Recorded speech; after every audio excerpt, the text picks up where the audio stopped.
فكلي واشربي وقري عينا فإما ترين من البشر أحدا فقولي إني نذرت للرحمن صوما. Hey everyone, Assalamu alaikum. Welcome to the Islamic Mary podcast.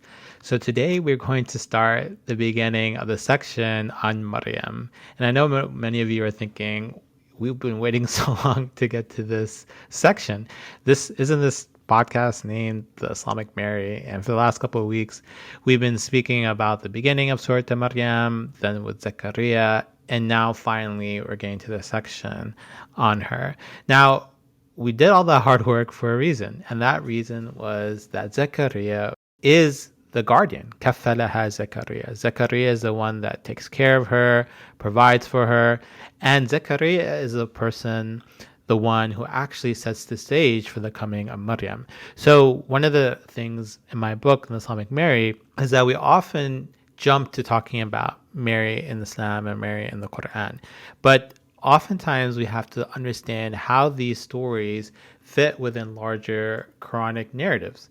And these stories shouldn't just be thrown together, and we have in the Qisas al-Anbiya, the stories of the prophets literature, we have each prophet named, whether it's Adam or Moses, Musa, Abraham, Ibrahim, but rather we have in the Qur'an stories that are woven into larger narratives. So to actually understand these stories better and to actually understand the story of Maryam better, it's important for us to understand how they fit within this larger narrative.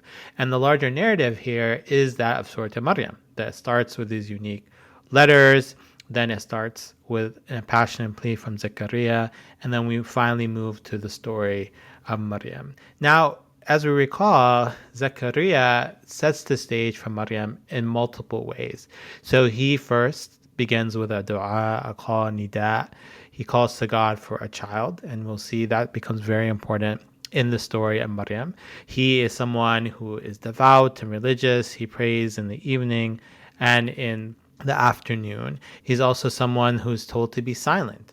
And for several days and nights, he's only allowed to make signals and signs. He further is someone who has a child, Yahya, John.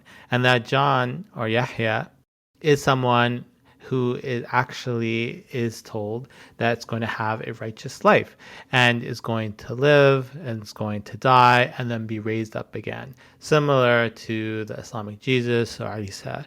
So Zechariah is important because he sets a framework. Going through those verses and going through his story actually helps us understand Maryam. We now reach verse 16 in the chapter of Maryam, and it mentioned in the scripture the story of Mary. She withdrew from her family to a place to the east and secluded herself away. So this is an important section, as I recall, that now we've reached all the way to verse 16. And verse 16 in the chapter of Maryam is not the beginning, right? So we started and we talked about the story of Zechariah, the huruf al-muqatta'a, the desperate letters. And it says in the Arabic, وَذْكُرْ فِي الْكِتَابِ Maryam. And here what's interesting and fascinating is how Maryam is introduced. And as we recall, Zechariah is also mentioned in the similar way, this idea of wadhkur. And if we look at the structure of Surah Maryam, we see this phrasing is used to talk about and introduce the various figures and prophets. So wadhkur is used to describe or introduce Zechariah, and then we have that of Maryam.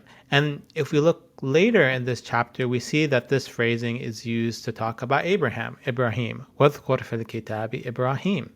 إِنَّهُ كَانَ صَدِّيقًا نَبِيًّا. So the Qur'an here, in particular chapter of Maryam, then introduce a third figure after Zechariah, then after Maryam, and that is Ibrahim. And then it continues and says, وَاذْكُرْ فِي الْكِتَابِ مُوسَى إِنَّهُ كَانَ مُخْلَصًا وَكَانَ رَسُولًا نَبِيًّا. And then later, 10 verses after talking about Ibrahim, is the introduction of Musa. So this is a fascinating chapter, is that Maryam is seen as part of this line. She is part connected to Zechariah, but she's also connected to Abraham, and she's also connected to Moses. So you can see a strong Abrahamic religion framework. And we also see that there are other prophets who are mentioned as well, as such as Ismail, وَاذْكُرْ فِي الْكِتَابِ Ismail, that after talking about Abraham, after talking about Moses, then we're introduced to Ishmael. And he was someone who was also truthful to the cause. And then lastly, we have the introduction of وَاذْكُرْ فِي الْكِتَابِ Idris, and mention in the book the story of Idris, who was also understood to be a prophet. Now, what is interesting and what does scholars of Quranic exegesis mention is that each one of these stories is introduced with this phrase. And this phrase is used to talk about each of these figures. But there is an emphasis on Zechariah in the beginning. And that Maryam, as we'll see, the most verses about any figure in Surat Maryam is on Maryam. And then these other figures are introduced in somewhat of a rapid fire. You have then of Ibrahim, of Abraham, of Moses, of Ismail, of Ishmael, and then of Idris. So we have this long narrative in the beginning, but then there's this kind of climax with Maryam, and then it goes down and briefly mentions the stories of other figures, and then concludes talking about verses about heaven, the hellfire, and how victory is for the believers. So what is unique here is the idea that these stories are all interconnected, and that these stories relate to one another, and that Maryam is not just this individual figure, but she's intimately connected with those before her, such as Zechariah, and those after her, such as Jesus or Isa. We also can see here that وَاذْكُرْ, the scholars debate who's the person supposed to mention these stories. And many of the scholars see this as is the Prophet Muhammad. The Quranic voice, the divine voice, is commanding the Prophet Muhammad to tell people about these stories. And this is once again intriguing because these are stories in the Bible. Zechariah is a biblical figure. Mary is a biblical figure. Jesus, Abraham, Moses, and so forth. So all these figures have these biblical roots, but the Qur'an is telling the Prophet Muhammad and telling the community to remember these stories, that these stories are part of your heritage. Of course, as we'll see, they have an Islamic twist, and they emphasize the idea of worship, of being the servant of God, of submission, but they all have these similar biblical themes. Now, the verse says here, mention the story of Maryam. Mention to them that she withdrew from her family to a place in the east. And this is a powerful part of the chapter. And one of the things that's unique about the chapter Maryam is not only its rhyme scheme, not only its unique letters that start the chapter, but also this theme of being alone, right? And withdrawing from people. And there's this constant idea that if you're in solitude, if you're in this state of khalwa, of being alone with God, that certain miracles will occur, certain prayers will be answered, certain spiritual insights will increase. And we see this earlier in the chapter where Zechariah, when he wanted his child, did he go out into the mosque or the temple and say, hey, everyone, I want to have a child? No, he actually called out, but in a secret and hidden way, nida and khafiya, right? So he went out and he called out, but in a way that no one else could hear, that he wanted to have this private, intimate conversation with God. And we see that this story of Maryam starts out also with this idea of withdrawal, that she left her family, right? So this idea of going out on your own, that she's not with her parents, she's not with her siblings. These spiritual insights will occur when she is alone.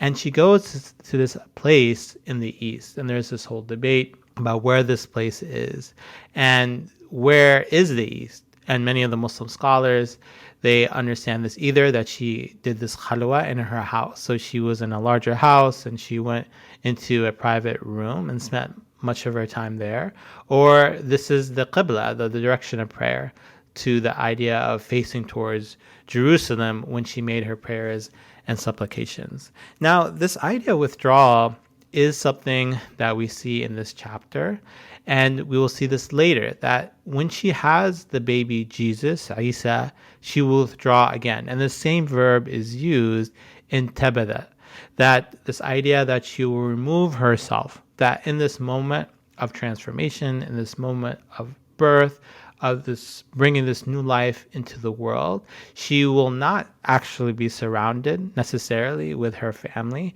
but God will be her only recourse. And then God will provide for her and provide her drinks and dates and food. Now, we also see that this is a major theme within Islamic history and scripture. So as many of you know, there's this idea of the first revelation of the Prophet Muhammad. Now, it's interesting that the Prophet Muhammad in Islamic history is understood to receive the revelation not when he is with his family, right? So he had this sense of feeling alienated from his society. He wanted to understand truth. And because of that, he actually leaves his community. He actually goes away to this famous cave called Hira that overlooks Meccan society. So from that cave, you can see the valley, you can see the Kaaba, you can see the small community that was there at the time. And there he used to meditate and try to look for answers. Now, it's understood in the Islamic tradition that the angel Gabriel or Jibril approaches Muhammad when he's in this cave and begins to squeeze him and tell him to read. And he asks, what am I supposed to read? And then many scholars would say that he's told to read in the name of God. And then the first revelations appear. He's scared of what occurs. And then he runs back. And who does he run back to? He runs back to his wife Khadija. And many of the seerah or the Islamic biographical tradition says that he says, cover me. And she covers him and says, what's wrong? And he explains the mysterious and scary event that occurred. And she tells him and comforts him that you are a good person, you are a good man. God would not want anything ill or evil to occur to you. Now, that story is really important because when we look at Maryam, we see similar themes here. That before she's even told of this idea of Jesus or Isa and that she will have a child, she withdraws, similar to the way the Prophet Muhammad withdraws, that he is far away, he's in this cave, and he is looking for sources of salvation and meaning. So Maryam, in a similar way, withdraws. And as we'll see, when she's in this state of isolation, of being away from people and from her family, she then receives the message and the order and the command that she'll have the baby Jesus and Isa. We also see that when she hears of this command, right, she is startled. She's first afraid, like the Prophet Muhammad, and doesn't understand what is going on and how things will occur. But then she's told that this is the command of God and that she must obey. And then once she accepts the message, she is comforted from this voice from below. And there's a debate within Islamic scripture and exegesis and tafsir. Where is this voice coming from? And some commentators say it is actually coming from her baby, from her family. So she removes herself from her family, but then in many ways she's reunited with her family in this difficult hardship and time, that family being her own son.